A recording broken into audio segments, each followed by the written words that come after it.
Hello friends, welcome to my channel school online 24/7। मैं संध्या त्रिपाठी आज आपके लिए हिंदी भाषा की ही श्रृंखला में एक विशेष टॉपिक कारक, जो कि मैंने पहले ही आपको पढ़ाया है मेरे इस चैनल में। नीचे आपको डिस्क्रिप्शन बॉक्स में इस वीडियो के नीचे उस वीडियो का लिंक मिल जाएगा। उसी वीडियो यानी कारक ही टॉपिक पर आधारित कर्म कारक व संप्रदान कारक में अंतर और करण कारक व अपादान कारक में अंतर हम कैसे पहचाने, इस पूरे वीडियो में मैं आपको उसी के बारे में बताने वाली हूँ। तो वीडियो को ध्यान से देखिएगा और अंत तक बने रहिएगा, क्योंकि ये कारक बहुत ही महत्वपूर्ण हैं और ये चारों ही कारक परीक्षा की दृष्टि से बहुत महत्वपूर्ण और बार बार पूछे जाने वाले कारकों में से एक है। तो चलिए शुरू करते हैं अपने कारक को, जिसमें मैंने बताया है अंतर। चलिए देखते हैं। पहला, कर्म कारक व संप्रदान कारक में अंतर। आप लोगों को मैंने बताया था कि कर्म कारक वो होता है जब वाक्य में क्रिया का फल जिस शब्द पर पड़े उसे हम कर्म कारक कहते हैं। पर यहाँ पर क्या लिखा हुआ है, देखिए, कर्म कारक और संप्रदान कारक दोनों की ही विभक्ति चिन्ह जो है आपको पता है कि को है। को आपके कर्म कारक की भी विभक्ति चिन्ह है तथा संप्रदान की, पर दोनों के अर्थों में जो विभिन्नता होते हैं, यानी अलग अलग होते हैं, दोनों का अर्थ अलग होता है को का। जैसे संप्रदान में को का अर्थ है के लिए, यानी संप्रदान कारक में हम को का अर्थ के लिए यानी किसी के लिए लगाएंगे और ये अव्यय के स्थान पर उसके अर्थ में प्रयुक्त होता है। जबकि कर्म कारक में को चिन्ह का के लिए अर्थ से कोई संबंध नहीं है, यानी कर्म कारक में जब को हम प्राप्त करेंगे तो उसका संबंध हम के लिए से नहीं जोड़ेंगे। कैसे? कुछ नीचे उदाहरण दिए हुए मैंने, उसको पढ़ते हैं और समझते हैं। उदाहरण, कर्म कारक के उदाहरण है, पहले इन्हीं से शुरुआत हुई है। उसने श्याम को पढ़ाया। यहाँ पे देखिए आपको को चिन्ह मिल रहा है, पर यहाँ पे के लिए का अर्थ आप नहीं ढूंढ पा रहे हैं, यानी नहीं प्राप्त कर रहे हैं, तो इसलिए यहाँ पर आपका कर्म कारक होगा। और ये भी आपको दिख रहा है कि पढ़ाना जो कि क्रिया है जिसका प्रभाव श्याम पर पड़ रहा है, तो यहाँ पर आपका कर्म कारक हुआ। राहुल ने चोर को पकड़ा। यहाँ पर भी के लिए का अभाव है, के लिए के अर्थ में नहीं है, तो ये आपका कर्म कारक है। पकड़ना क्रिया है, पकड़ा गया है, कौन पकड़ा गया? चोर, तो यहाँ पर भी आपका कर्म कारक है। लड़की ने लड़के को देखा। यहाँ पर आपका कर्म कारक है, क्योंकि यहाँ पे भी के लिए का अर्थ नहीं प्रयोग किया जा रहा है और को चिन्ह आपको दिखाई दे रहा है, यानी मिल रहा है, और क्रिया का भी फल आपके शब्द यानी लड़के पर पड़ रहा है। राम ने पुस्तक को पढ़ा। यहाँ भी आपका देख सकते हैं, आपको को चिन्ह मिल रहा है, पढ़ना क्रिया है, किसको पढ़ा जा रहा है? पुस्तक को पढ़ा जा रहा है, यानी क्रिया का प्रभाव पड़ रहा है अपने सही शब्द पर। तो और यहाँ पे भी के लिए का अर्थ आपको नहीं प्राप्त हो रहा, तो यहाँ पे आपका सीधे सीधे कर्म कारक आपको दिखाई दे रहा है। अब चलिए संप्रदान कारक। आपको ये भी पता है कि संप्रदान कारक का भी जो विभक्ति चिन्ह है वो को है, पर यहाँ पर को के अंदर आपको के लिए का अर्थ छिपा होता है। कैसे? देखते हैं उदाहरण में संप्रदान कारक के। हरि ने मोहन को रुपए देता है, तो हरि जो है मोहन को रुपए देता है। यहाँ पे आपको को चिन्ह जो कि दिखाई दे रहा है कि संप्रदान का चिन्ह है और साथ साथ ये कर्ण का भी चिन्ह है, पर ये अलग कैसे हुआ ये देख लेते हैं। हरि जो है वो मोहन को रुपए दे रहा है, तो रुपए किसके लिए दे जा रहे हैं? हरि पैसे दे रहा है मोहन के लिए, तो यहाँ पे आप देख रहे हैं कि आपको के लिए प्राप्त हो रहा है, के लिए आपका इसमें छिपा हुआ है।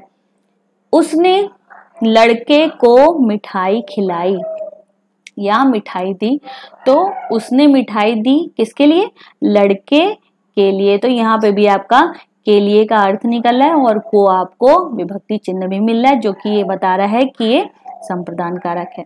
माँ ने बच्चे को खिलौने खरीदे। माँ ने बच्चे को खिलौने खरीदे, यहाँ पर भी आपको कारक चिन्ह को दिखाई दे रहा है संप्रदान का, पर अर्थ आपका निकल रहा है माँ ने बच्चे के लिए या बच्चे के हेतु क्या किया? खिलौना खरीदा। तो ये तो था आपका अलग करता है को चिन्ह। जब वाक्य को आप पूरा पढ़ेंगे और उसमें के लिए का अर्थ प्राप्त करेंगे तो वो संप्रदान कारक होगा। तो चलिए, ये तो थी विशेष बातें। अब आगे कुछ इंपॉर्टेंट नोट है जो कि हम देख लेते हैं दोनों कारकों से। सामान्यतः जिसे कुछ दिया जा रहा हो या फिर जिसके लिए किसी कार्य को किया जा रहा हो, यानी अगर आपको वाक्य में ऐसी चीज देखने के लिए मिल रही है जब आपको वाक्य में पता चल रहा है कि वाक्य में किसी को कुछ दिया जा रहा है या किसी के लिए किसी कार्य को किया जा रहा है, तो वहां पर हमेशा आपका संप्रदान कारक रहेगा और आप को चिन्ह भी प्राप्त करेंगे। कैसे? जैसे उदाहरण में देख लीजिए, भूखे को अन्न देना चाहिए। तो जो व्यक्ति भूखा हो, भूखे के लिए हमें अन्न हमेशा देना चाहिए, भूखों के हेतु हमें अन्नदान करना चाहिए।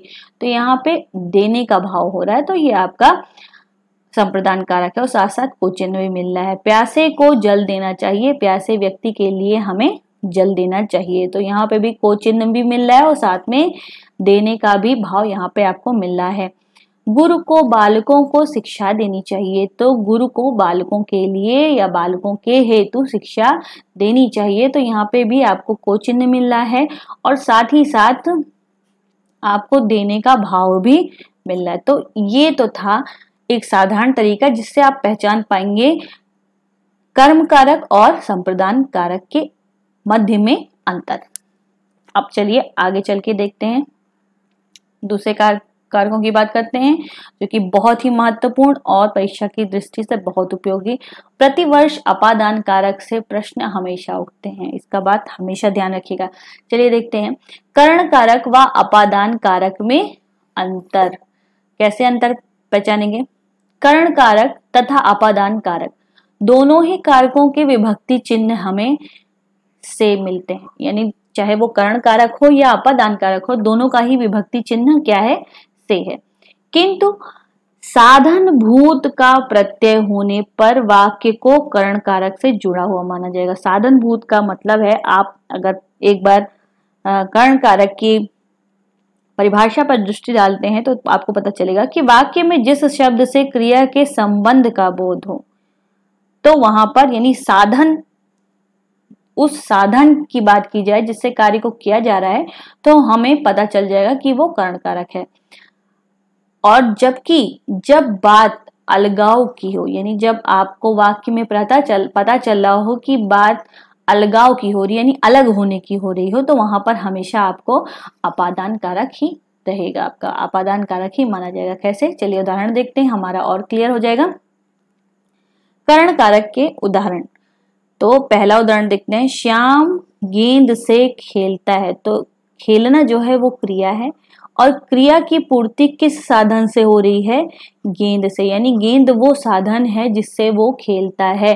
तो यहाँ पर कार्य की यानी क्रिया की पूर्ति करने वाला साधन गेंद है और साथ ही साथ आपको उदाहरण मिल रहा है से का, इसका मतलब ये कर्ण कारक है।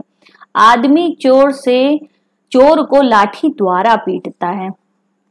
यहाँ पे से नहीं मिल रहा है आपको, से द्वारा भी है आपका, तो द्वारा आपका चिन्ह मिल रहा है।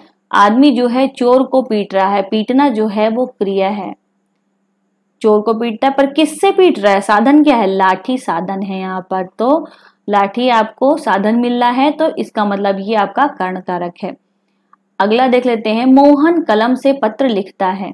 लिखना आपका क्रिया है, जबकि पत्र लिखने का कार्य किससे हो रहा है, किस साधन से हो रहा है? तो कलम से हो रहा है। तो यानी कलम वो साधन है जिससे क्रिया की पूर्ति हो रही है, तो यहाँ पर आपका कर्ण कारक है और साथ साथ से चिन्ह भी मिल रहा है।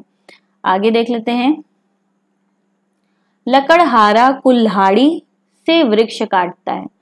अब काटना जो है वो आपका क्रिया है, पर साधन क्या है वृक्ष काटने का? कुल्हाड़ी। तो कुल्हाड़ी आपका साधन है और साथ ही साथ से आपका कारक चिन्ह भी दिखाई दे रहा है, तो इसका मतलब ये आपका कर्ण कारक है। यानी जब क्रिया की पूर्ति किसी साधन से हो रही हो तो वहां पर आपका कर्ण कारक होगा। आगे देख लेते हैं, अब अपादान कारक, कैसे हम अंतर करेंगे कर्ण और अपादान कारक में, यही बात चल रही है।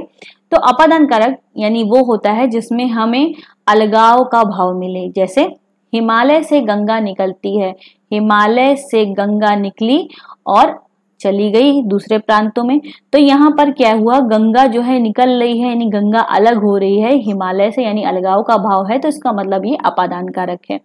वृक्ष से पत्ते गिरते हैं, वृक्ष में पत्ते लगे हुए थे पर वहां से पत्ते क्या हो रहे हैं, अलग हो रहे हैं। से चिन्ह अलग होने का सेंस भी है, आपका भाव भी है, तो यहाँ पर आपका अपादान कारक ही होगा।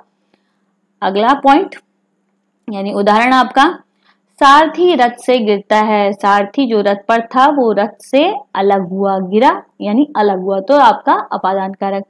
चिड़िया पेड़ से उड़ती है, चिड़िया बैठी थी पेड़ पर और वहां से उड़ गई, यानी पेड़ से वो अलग हो गई। तो यहाँ पे आपने देखा कि चारों जो वाक्य थे उनमें अलगाव का भाव भी मिल रहा था और साथ साथ से चिन्ह भी मिल रहे थे, तो ये आपके अपादान कारक हुए। अब आगे कुछ विशेष बिंदु देख लेते हैं।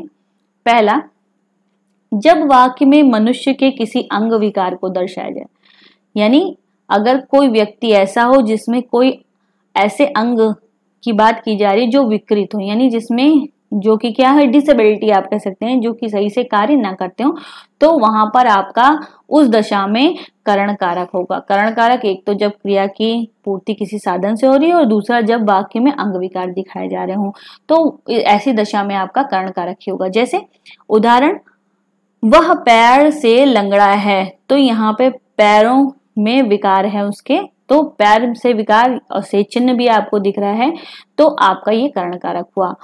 अगला उदाहरण देख लेते हैं।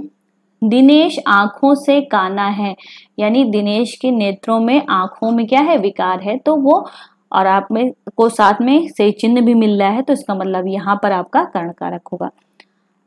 आखिरी बिंदु इस टॉपिक का और बहुत इंपॉर्टेंट, जिससे प्रतिवर्ष क्वेश्चन पूछे ही जाते हैं, बनते ही हैं इन कारकों से प्रश्न। चलिए देखते हैं वो कौन सा बिंदु है। जब वाक्य में डरना यानी भय, शर्माना यानी लज्जा या फिर किसी से तुलना की गई हो यानी कंपैरिजन किया गया हो, तो ऐसे भाव हो, तो ऐसी स्थिति में वहां केवल और केवल अपादान कारक होगा। यानी जब भी डरना, शर्माना या फिर किसी से तुलना का भाव होता है तब वाक्य में आपका अपादान कारक होता है। कैसे, उदाहरण देख लेते हैं। सुरेश कुत्ते से डरता है, तो सुरेश डरता है, इससे कुत्ते से डरता है, तो यहाँ पे आपका डरना यानी डर का भाव दिखाई दे रहा है, साथ साथ में से कारक चिन्ह भी दिखाई दे रहा है, तो ये आपका अपादान कारक है। अगला, मयंक शीला से शर्माता है। मैंने आपको बताया कि लज्जा या शर्माने का भाव, शर्माता है यानी लज्जा का भाव है, शर्माना यहाँ पे दिखाई दे रहा है और से आपको दिखाई दे रहा है लज्जा का भाव के साथ साथ से कारक चिन्ह, तो ये आपका अपादान कारक। राम सीता से सुंदर है, तो यहाँ रमा सीता से सुंदर है, तो यहाँ पे आपका तुलना का भाव से दे रहा है। ये तुलना की बात कर रहे हैं कि वो रमा जो है वो सीता से ज्यादा सुंदर है, तो आपका ये अपादान कारक होगा। तो ये तो थे आपके कुछ मुख्य विशेष बिंदु जो कि अपादान और करण कारक से और अन्य कारकों से भी थे, और मैंने आपको इसमें पूरी तरीके से बताया कि कैसे हम अंतरों को देख करके पहचान सकते हैं कि कौन सा कर्म कारक है, कौन सा संप्रदान कारक तथा कौन सा करण कारक है व कौन सा अपादान कारक, जबकि सबके इन चारों में दो दो के जो विभक्ति चिन्ह है वो समान है, कर्म के और संप्रदान के, करण के और अपादान के। तो इस तरीके से आप अगर अच्छे से मेहनत से ध्यान से देख के समझ चुके होंगे वीडियो को, तो आप आसानी से इन कारकों को पहचान सकते हैं और अपने नंबर को पूरी तरीके से सुरक्षित कर सकते हैं। अगर आपको वीडियो समझ में आया हो पूरी तरीके से और अच्छा लगा हो तो वीडियो को लाइक कर दीजिए, और अगर कुछ चीज़ें ना समझ में आई हो या समझ में भी आया हो, अच्छा लगा हो, तो प्लीज़ वीडियो पे कमेंट भी कर दीजिए, और चैनल पे लगातार बने रहने के लिए चैनल को सब्सक्राइब कीजिए, बेल आइकॉन को प्रेस कीजिए और साथ साथ वीडियो को शेयर करना मत भूलिए। और आप ये सारे वीडियोस, ये सारी चीज़ें टेलीग्राम पे भी पा सकते हैं, स्कूल ऑनलाइन 24/7 के नाम से मेरा चैनल वहाँ पे भी है, आपको मिलेगा। आप चाहें तो ज्वाइन करके सारे वीडियोस वहाँ पे भी देख सकते हैं। And thanks for watching this video.